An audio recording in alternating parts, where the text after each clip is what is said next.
Hola con todos y todas, yo soy Juan David Naranjo, estoy junto a Camo. ¿Cómo estás? Muy bien, Juan, ¿y tú? ¿Qué tal? Bien, todo bien, gracias.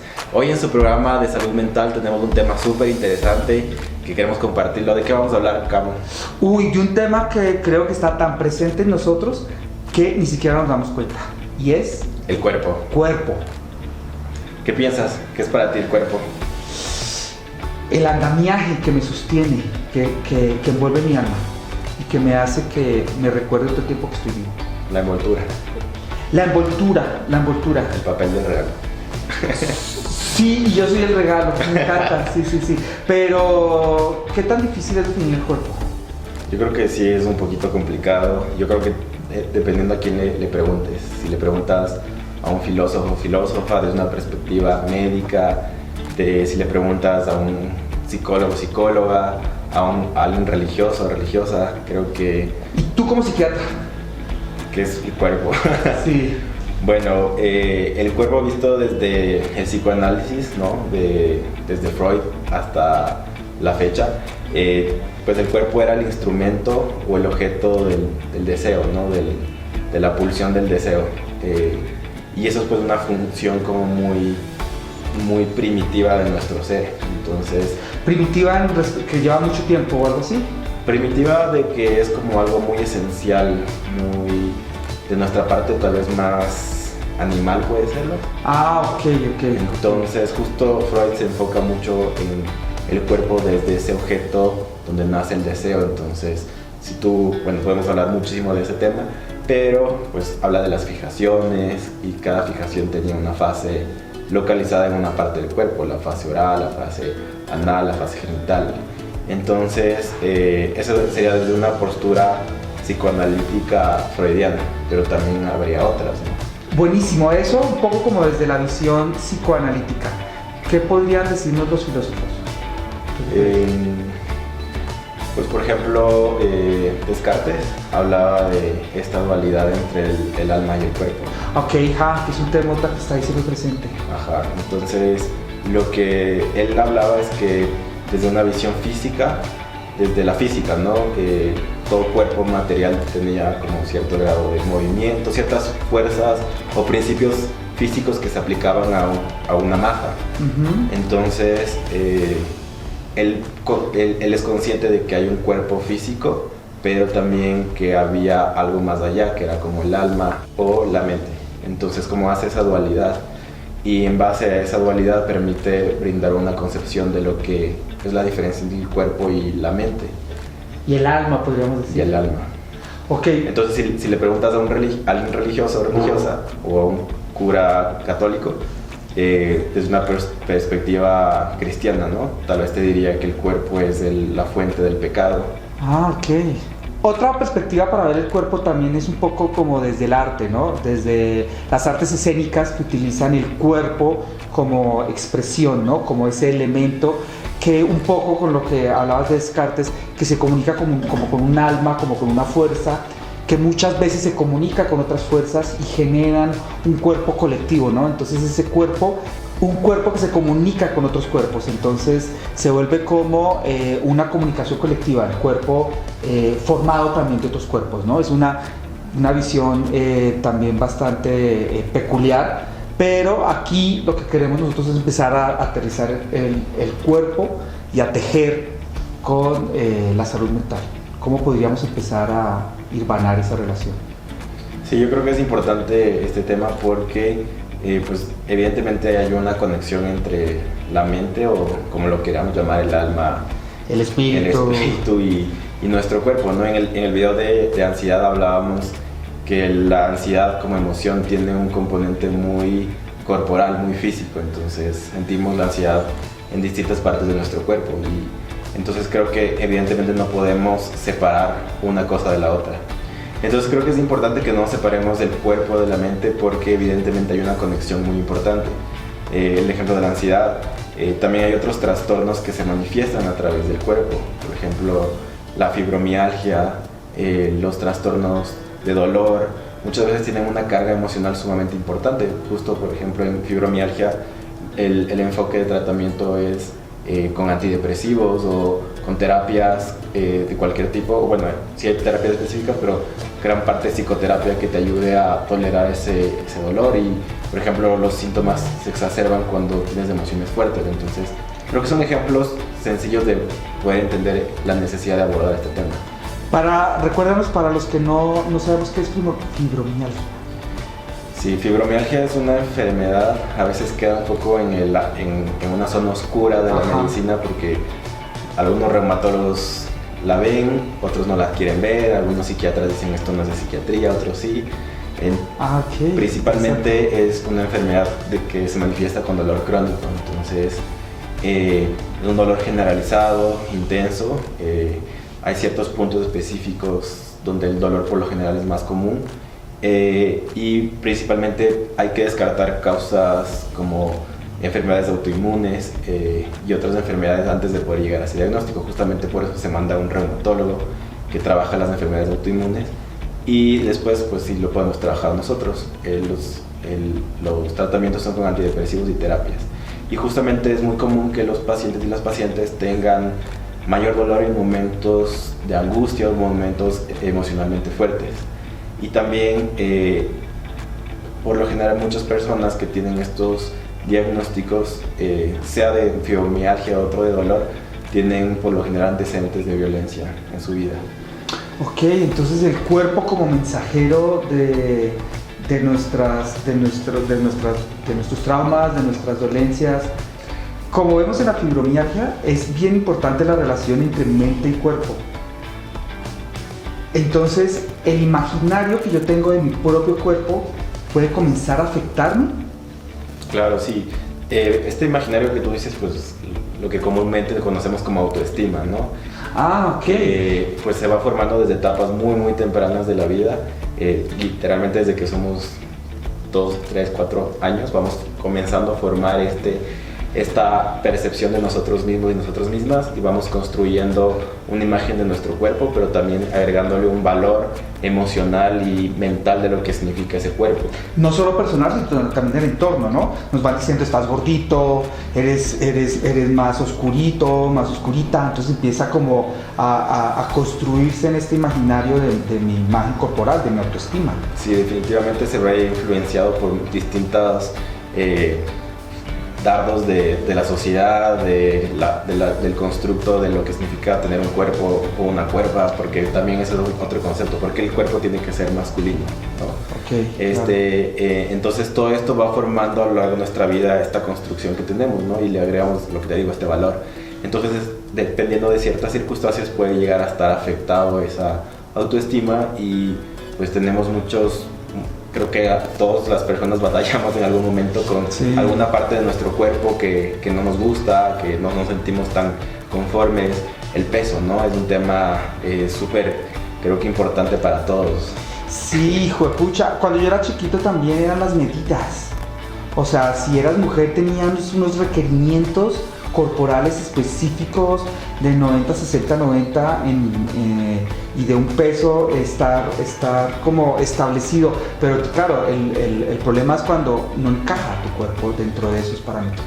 Claro, y es importante ahí mencionar que estos cánones de belleza siempre fueron influenciados por estereotipos blancos de hombres hipermasculinos, de mujeres con curvas voluptuosas, que todos los hemos aceptado nuestro imaginario de lo que es el cuerpo, ¿no? Entonces, en base a estos estereotipos construimos ese imaginario de lo que significa el cuerpo de la otra persona y también mi propio cuerpo, y agregamos ese valor, ¿no? Entonces, si es que mi cuerpo no entra dentro de ese canon de belleza, pues posiblemente me sienta mal.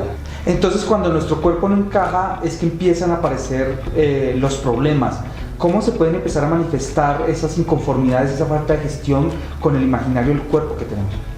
Ok, pueden ser como una insatisfacción constante sobre tu imagen, que esa insatisfacción se puede manifestar como ansiedad, como una necesidad tal vez de modificarlo. También tiene que ver un poco la distorsión de la imagen que tenemos tal vez del propio cuerpo, ¿no? Tal vez yo estoy frente al espejo y me veo diferente a lo que realmente soy, ¿no? Entonces ahí vienen diagnósticos como la bulimia, la anorexia, que son trastornos relacionados al cuerpo, ¿no? A este imaginario que decimos. Creo que de los trastornos más conocidos son la bulimia, la anorexia, pero ¿hay algún otro comportamiento que está como tan naturalizado y tan normalizado que no nos podemos dar cuenta? Sí, yo creo que a veces es un poco difícil darte cuenta que tal vez tienes alguno de estos problemas, porque pues culturalmente hay cosas que nos llegan, que pueden llegar a normalizar. Por ejemplo, bueno, no me quiero meter mucho en problemas, pero el tema de la dieta, los ayunos intermitentes, por ejemplo. Ah, ok, súper de moda ahorita. Súper, sí, de moda, que pues te enseñan que no tienes que comer por no sé cuántas horas, ¿no? Entonces, como más de 15 horas a veces. Entonces, si es que llega un paciente con ese tipo de ayunos a un consultorio psiquiátrico, pues tal vez los psiquiatras nos alarmemos un poco, ¿no? Porque realmente entiendo que tiene un contexto nutricional de compensación de ese ayuno, pero pues ¿cuál es el propósito de hacer ese tipo de ayunos? ¿Cuál es la recompensa, ¿no? O sea, ¿tiene que ver con una insatisfacción con tu cuerpo, o es un tema de salud? Creo que siempre es importante cuestionarnos todas las cosas que recibimos de afuera y todas las cosas que hacemos, ¿no? No solamente en la alimentación podemos ver estos hábitos, sino supongamos en el deporte, o en la gente que quiere como construir un cuerpo fornido y que apela a otro tipo de, no solo de ejercicio, sino de estimulantes para empezar a construir. Claro. ¿Eso cómo puede impactar en nuestra cabeza? Pues yo creo que es importante lo que te decía, ¿no? Que nos preguntemos por qué estamos haciendo las cosas. Por ejemplo, ciertas personas que se dedican a construir un cuerpo voluptuoso en un gimnasio, por ejemplo, ¿no? Que puede llegar a encubrirse, o podemos llegar a confundir cuál es el propósito de eso, pero muchas veces en ciertos grupos de hombres pueden llegar a tener inclusive conductas alimentarias de riesgo, que se involucra también el ejercicio por esta intención de buscar este cuerpo, ¿no? Entonces creo que es importante hacerse esa pregunta. De todo lo que dices, retomo la parte importante, y es, tú corrígeme, si es como la intencionalidad. O sea, yo puedo ir al gimnasio, no estamos satanizando que hacer deporte, ir al gimnasio sea problemático, sino más bien cómo gestionas tú y la expectativa que tienes tú respecto a ese ejercicio. Como ir a las cirugías plásticas, o sea, hay gente que se interviene quirúrgicamente porque algo de su cuerpo no les agrada y puede ser absolutamente válido en el sentido de que se sienten mucho mejor, pero hay algún límite en el que uno pueda decir, se prende un foco rojo, o tenemos que empezar a verlo distinto en algún momento, ir al gimnasio o empezar a tener cirugías extremas. Sí, o sea, justo creo que es súper importante lo que dices, porque primero creo que cada persona es dentro de su individualidad y su independencia y autonomía como ser humano, pues puede hacer con su cuerpo lo que bien crea, ¿no? O sea, y tener un cuerpo de lo contemporáneo agradable, y no tiene tampoco que ser algo punitivo. Exactamente, entonces creo que pues someterte a una cirugía, las personas que cuando envejecen se aplican, pues no creo que tampoco podamos radicalizar ese pensamiento, ¿no? Justo creo que en la intencionalidad está la respuesta, porque si es que yo estoy haciendo esto de manera por satisfacer alguna necesidad y ya se vuelve muy repetitivo, pues podría llegar a generar cierto problema en tu salud mental, generarte ansiedad. Entonces, por ejemplo, en ese contexto podemos hablar, por ejemplo, de la dismorfia corporal. Ok, ¿qué es la dismorfia corporal? Es justo una insatisfacción, es un pensamiento repetitivo sobre alguna parte de tu cuerpo que tú la consideras que no encaja dentro de lo que para ti es lo normal, ¿no? Entonces, por ejemplo, yo considero que mi nariz es de tal forma y me genera un malestar excesivo esa parte de mi cuerpo, o sea, mi nariz, y le invierto demasiado tiempo, pensamientos, me genera demasiada ansiedad todo el tiempo, estoy viéndome en el espejo, busco maneras de verme diferente, pero más allá de la insatisfacción es qué tanto malestar te está generando, ¿no? Entonces, por ejemplo, si estás 5 horas en el espejo viéndote tu nariz, pues ya deja de ser algo saludable, ¿no? Si es que te operas una vez y tal vez sigue esto, pues puede llegar a ser un problema. Por eso a veces en los puntos radicales vemos estas personas que están súper mega operadas y que la gente se escandaliza un poco, ¿no? Sufrimos muchas veces por tratar de cumplir con estos estándares de cuerpo, ¿no? Y también una cosa que tú nos has enseñado, Juan, es ser conscientes también de esas microviolencias que nosotros también podemos hacer con los otros. y con nuestro propio cuerpo. O sea, a veces hacemos comentarios o a nosotros mismos cuando en la mañana nos vemos en el espejo como que nos rechazamos de cierta manera, que lo normalizamos y no debería ser correcto. Deberíamos aceptar nuestro cuerpo. Todos los cuerpos son válidos. Sí, definitivamente. Yo creo que es importante mencionar que las experiencias para cada persona son muy diferentes. Entonces, pues he tenido muchos pacientes que, por ejemplo, no se pueden ver al espejo. Nunca se ven al espejo. Les cuesta mucho esa confrontación con su propio cuerpo. Les genera mucha ansiedad. Y es doloroso porque muchas de esas personas pues, recibieron violencia. Y a veces, como lo vimos en el capítulo anterior, esa violencia puede estar muy enmascarada. Entonces, cuando no te ves con un amigo o una amiga después de mucho tiempo, lo primero que tienen que decirte es un comentario sobre tu cuerpo, ¿no? Como estás más gordito. Sí se tomó la sopa, uy, como que alguien está comiendo. Entonces, como hasta una necesidad que tenemos, ¿no? De mencionar. Siempre tiene que haber una mención del cuerpo en la interacción entre las personas. Y yo creo que eso es totalmente desatinado. Yo creo que tenemos que cambiarlo poco a poco. Porque yo no sé lo que para esa persona significa eso, ¿no? Que para ti, sí, como tu oreja, o tu nariz, o tu mentón, lo que sea, pero para esa persona el conflicto puede ser tan grande que un comentario, por más pequeño que sea, puede resultar un motivo de mucha ansiedad. Y en ese sentido, ¿cómo podríamos establecer, porque con mucha gente hemos hablado de cuerpos diversos, ¿no? De estos nuevos cuerpos, de aceptarnos con nuestros gorditos, con nuestra pancita? De hecho, en la historia del arte, muchas veces vemos que las mujeres antes eran más robustas. La mujer deseada del Renacimiento era más gordita y tenía como un poquito más de pierna. Entonces, como que también esos modelos canónicos de cuerpo han variado. Pero, ¿cómo establecer en qué momento puede ser un cuerpo diverso y en qué momento sí tengo que atender mi cuerpo? Que tú dices, tienes que hacer un poquito de ejercicio, que no es un poco con la forma del cuerpo, sino esa línea entre lo saludable y físico y lo saludable mental, lo que hemos hablado todo el programa. Dentro de una perspectiva médica nutricional existen parámetros que nos permiten determinar, por ejemplo, el índice de masa corporal, que se determina para tu peso y tu estatura, ¿no? De lo que sería lo esperado para esa estatura. Entonces, dependiendo de esto, nos partimos hacia el sobrepeso, la desnutrición, que es un parámetro médico, pero eso no justifica que hay cuerpos distintos que también pueden llegar a ser saludables, ¿no?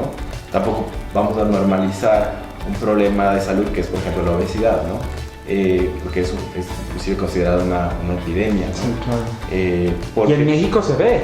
No, en todo lado, creo yo. Entonces, es un problema también de salud. Entonces, yo creo que más bien el discurso, lo que estamos tratando de explicar en esto es el respeto primero hacia el cuerpo ajeno, ¿no? Y también cómo podemos nosotros percibir nuestro cuerpo, valorarlo, trabajarlo, no permitirlo hacer más daño, reconocer lo que nuestro cuerpo nos está diciendo. Escuchar el propio cuerpo, qué ejercicio tan complicado. Pues como tú dijiste, ¿no? Es como un mensajero. Y creo que es importante ver qué está pasando. Si es que, por ejemplo, cuando una persona está deprimida, no tiene apetito, pierde peso, ¿no? Cuando una persona está ansiosa, pues le duele el estómago.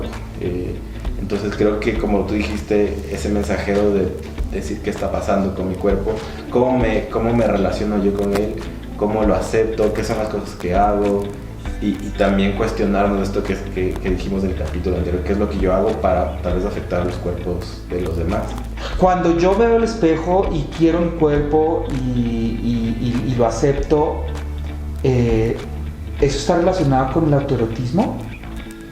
Sí, definitivamente. Justo una de las principales maneras desde una perspectiva psicoanalítica que propone Freud es el autoerotismo, que es una forma de reconocer el cuerpo a través, como habíamos dicho al inicio, de una fuente de placer, ¿no? De una fuente de la pulsión del deseo. Entonces creo que esa autoexploración también tiene mucha relación con nuestro propio ser, ¿no? Independientemente de cómo lo veamos. Entonces esto podría ser como un llamado a primero reconocer nuestro cuerpo, escucharlo, verlo, aceptarlo, responsabilizarse de él, cuidarlo, alimentarlo bien. Y también a responsabilizarte de la interacción que tenemos con los otros cuerpos, ¿no? sean cuerpos diversos, sean cuerpos no diversos, pero por ejemplo, algo que ahorita se habla mucho es no hablar de los cuerpos ajenos, ¿no?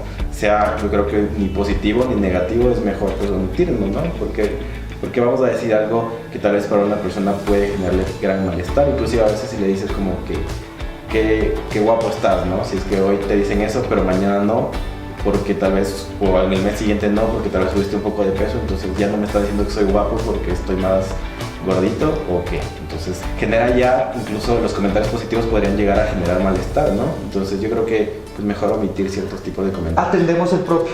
Sí. Y no nos metemos con el cuerpo ajeno. Definitivamente. Respetar el cuerpo ajeno es la paz, diría nuestro queridísimo Benito Juárez. No me eso no es el respeto al derecho ajeno es la paz, perdón.